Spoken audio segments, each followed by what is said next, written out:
আসসালামু আলাইকুম। আপনারা জানেন সারা দেশে প্রচণ্ড গরম এবং তাপদাহ অব্যাহত রয়েছে এবং এরই মধ্যে বাংলাদেশে কিন্তু হিট অ্যালার্ট জারি রয়েছে। তো এমন সময় যখন বাংলাদেশে কোনো একজন বিদেশি পর্যটক বেড়াতে আসেন তখন তার কেমন অবস্থা হয়।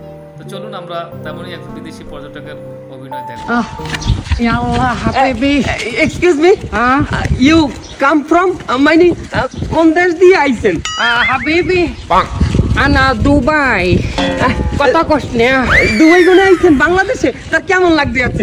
মাশাআল্লাহ মাশাআল্লাহ, বাংলাদেশ বিউটিফুল, কিন্তু আরামও না। আড়াইবেন না কিসের দিনে? ওরে বেড়া, বাংলাদেশে আইছি ঠান্ডার জন্য, এখানে দুবাইর সেই তো গরম বেশি। একটা ড্রিঙ্কস খাওয়াবি আমাকে? একটা ড্রিঙ্কস চা খাইবেন? কয় কি মাউয়ার ফোক, তোমরা গরমে চা খাও? কোল্ড ড্রিঙ্কস চাইছি, কোল্ড ড্রিঙ্কস। মাউয়ার পর দেখ গরমের ফ্লো, দেখ কুর্তা মুর্তা গামে ভিজে গেছে। ইয়াল্লাহ কাকা, দুবাই তো গরম নাই? এ কথা মেরাইস নেই, আমার ঘটনা ভাঙিয়ে দেবো। আমি দুবাই যাবো আর থাকুন, দেশে যে গরম।